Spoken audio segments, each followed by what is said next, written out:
unto the golden yellow flame of the Buddhas and the Bodhisattvas, we pay homage.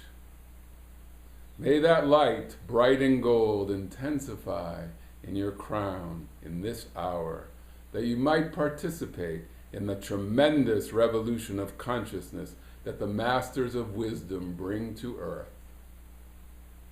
Let the word come forth. Let the living Logos send light rays piercing the minds of all. Assisted by Elohim Apollo and Lumina, Archangel Jophael and Christine, Mighty Victory, Jesus, Cthulhu, and all who have the halo of the Christ.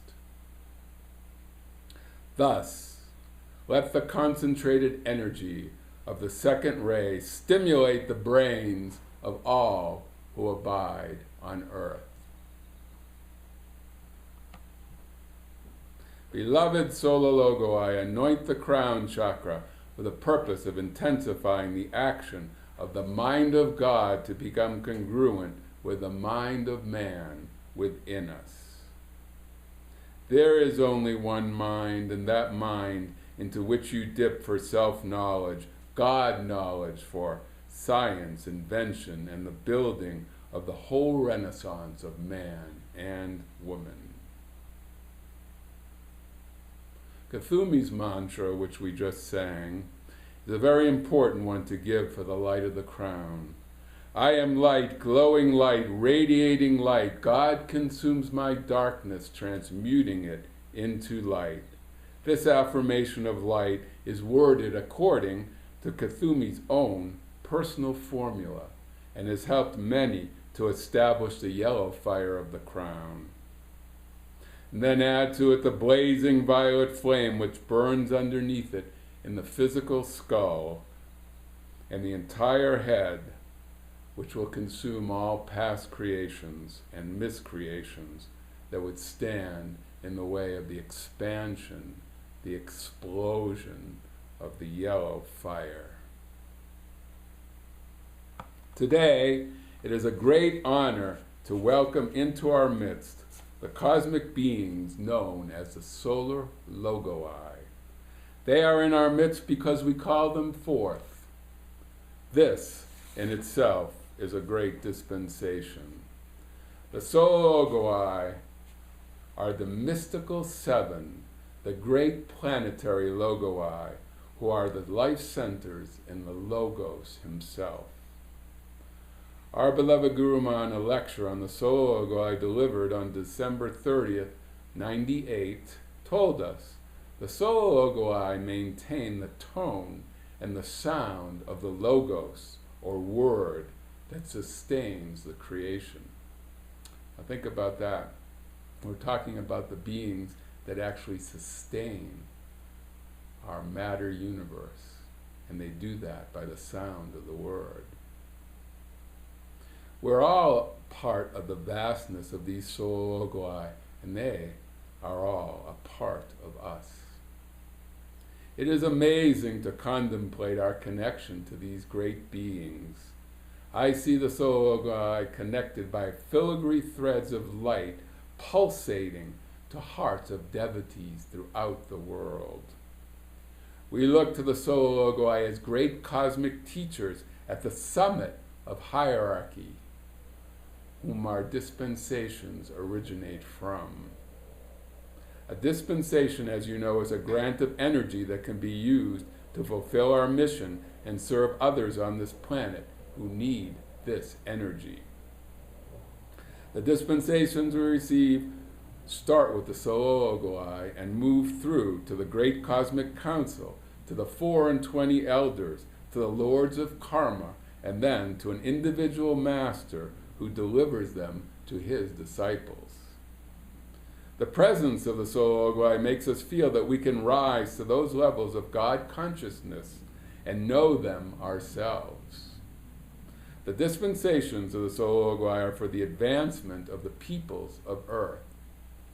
They are opportunities for souls of light to come up higher and accelerate on their path. I would like to quickly list for you as examples some of the stupendous dispensations we have received through the intercession of the soul Logoi. Remember, dispensations do not come without accountability. It's like going to the bank and asking for a loan. The bank will lend you only money if it believes you are going to use those funds wisely and pay the loan back. The same thing is true when we ask for grants from God. We have to use them wisely. We cannot assume that we will always have these dispensations available to us. In fact, the soul Logoi have at times withdrawn energy they have granted when it was misused. Ignoring the mandates of the soul Logoi can result in grave consequences, such as the sinking of the continents of Atlantis and Lemuria. We see the greatest dispensation the soul Logoi have ever given us as the dispensation for Sanat Kumara to come to the earth. It is only because of this dispensation that the people of earth have had the opportunity to evolve, balance their karma, and grow spiritually.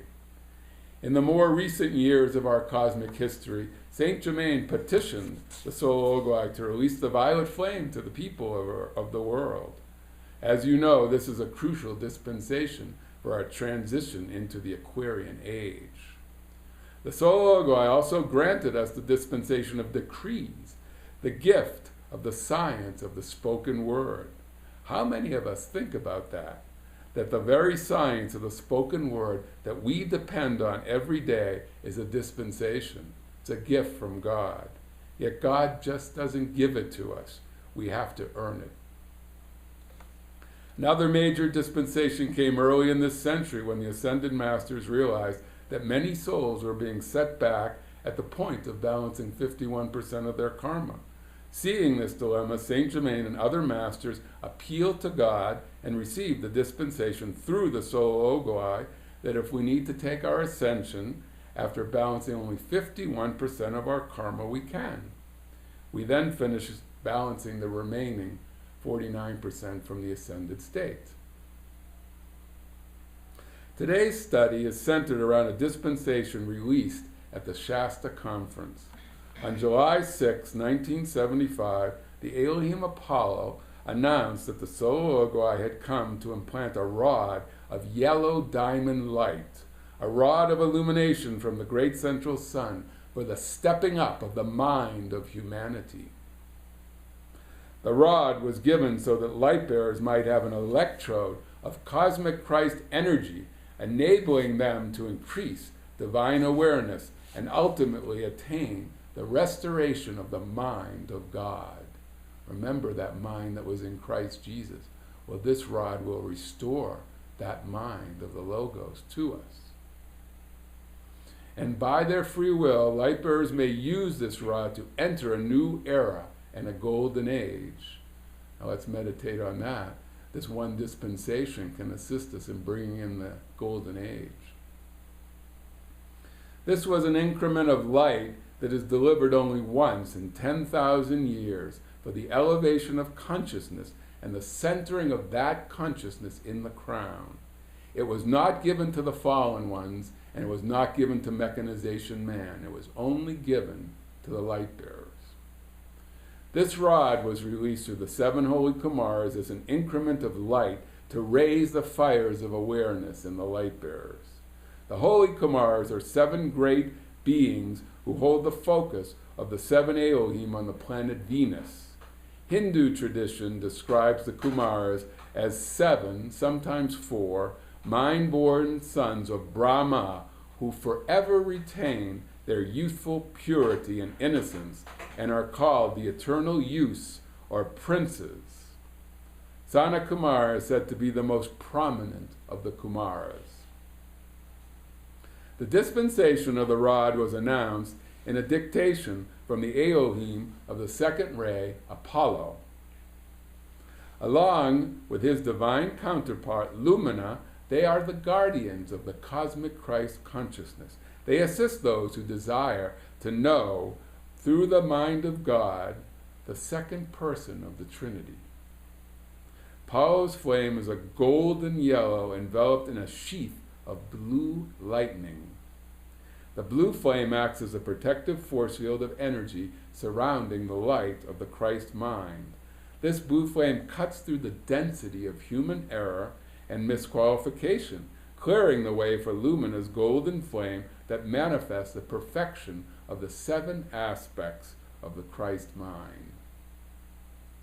The twin flames of Apollo and Lumina infuse earth, air, fire, and water with the intelligence locked in the center of the atom, the essence of the diamond shining mind of God. The millions of angels who serve under Apollo and Lumina are ready to go forth to raise the consciousness of the entire earth to the level of the Christ and answer to the calls of the students. These angels, together with those angels serving with Jophiel and Christine, Lanto, Mighty Victory, the god and goddess Meru, Gautama, Lord Himalaya, Maitreya, and the world teachers Jesus and Kuthumi, should be called upon on behalf of the enlightenment of all mankind. They are equal in every respect to the tremendous task at hand. Ask them to bring about illumined, intelligent action in all situations, especially those that affect the future of Earth and her evolutions. But the 1975 release of the Rod of Illumination is not the end of the story. 13 years later, at Freedom 1988, a series of dictations delivered by Jesus, Mighty Victory, the Great Divine Director, and Sanat Kumara reestablished, reinforced, and amplified this rod of illumination and the light of cosmic Christ illumination in our crown chakras. Interestingly, this was my first conference, and I can tell you it was a tremendous release of energy. I had never felt anything like this. The Great Divine Director reminded us about this gift again in the 88 conference and the importance to call for this dispensation. He said, I remind you then of this gift of the solar Logoi, that you may call for that focus to be amplified within you so that you may intensify the action of golden Christ illumination through your own crown chakra. When you receive such an increment, such a rod of light from the solar Logoi, you have a focus of the solar Logoi that is pulsating at all times within the force field of your own brain and crown chakra. You may visualize the rod of illumination being activated within you. See it as an intense golden light pulsating within your brain. See this electrode burning up all impurity that would impede the flow of God's light in your mind. Also see a corona of golden light that is the manifestation of the mind of God superimposed over your own head and the light bearers of earth. It is this electrode of energy that can turn around all negativity that has ever been superimposed upon us, including any and all implants of Luciferians. This dispensation was given so that the light bearers should have every advantage possible to increase divine awareness and that the mind of God could be restored in them.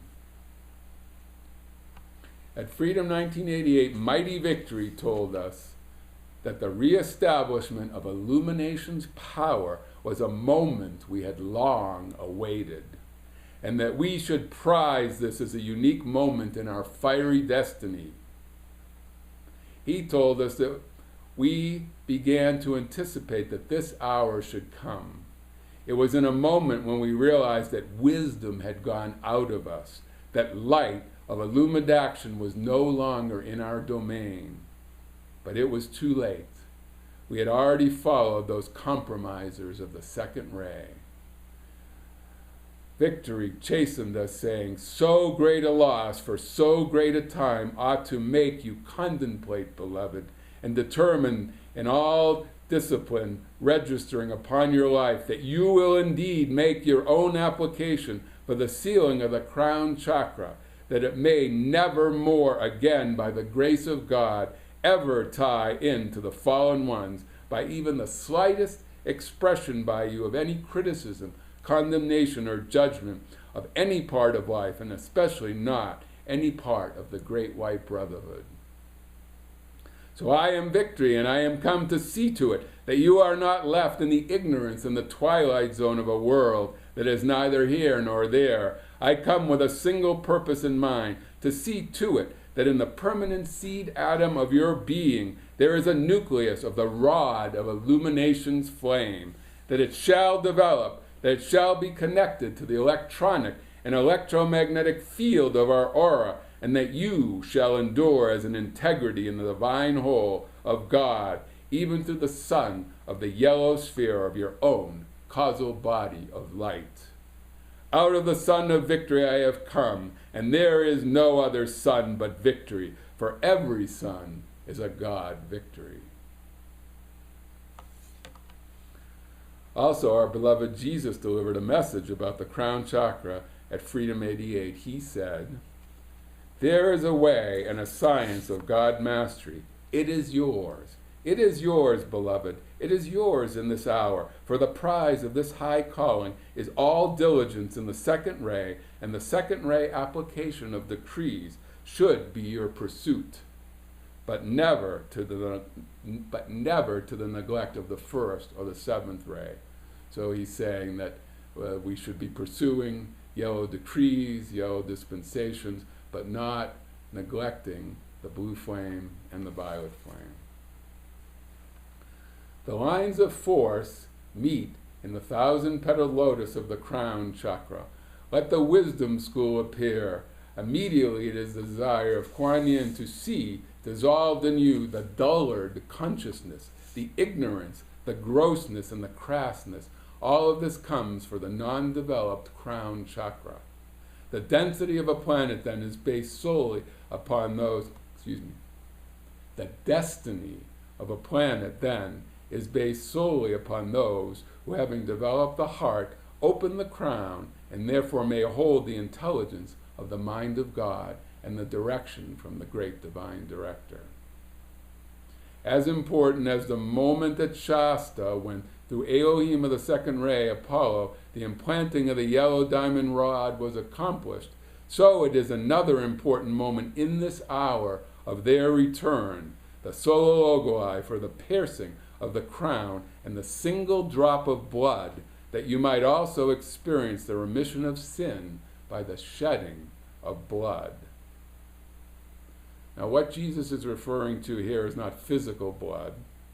The quote, unquote, blood represents the essence of the divine nectar sealed in the crown, waiting to be opened, waiting to be pierced by the sacred fire, maybe by this rod of illumination. The concept of the shedding of blood comes from the Eastern religious tradition of the yogi who strives to experience illumination and samadhi through the perfect union and identification of God through the activation of the crown chakra. This is accomplished through various methods. But once the Kundalini force is awakened, the life force or the mother energy latent in the base of the spine chakra, it enters the great road to liberation. And penetrating the centers one by one, the energy is coming up now from the base through the chakras. It ascends to the crown chakra, and therefore comes into blissful communion with the Lord of Lords, literal communion with the mind of God.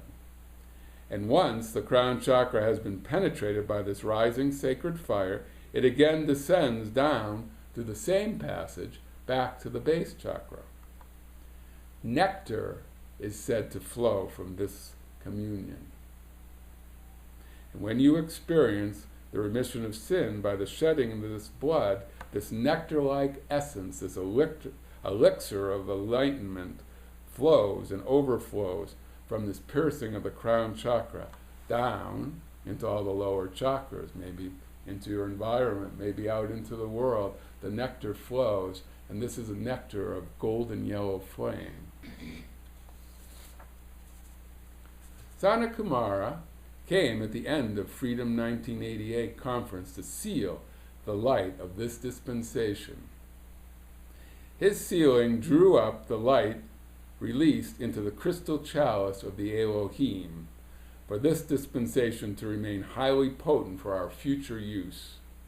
He said, I, Sanakumara, and the sevenfold flame of the holy Kumaras, draw now the light of this conference into the crystal chalice that is sustained by Elohim in this retreat. It is sealed that not one erg shall be misqualified. It is sealed as a geometry whose nucleus is actually established now over this heart by solar logoi.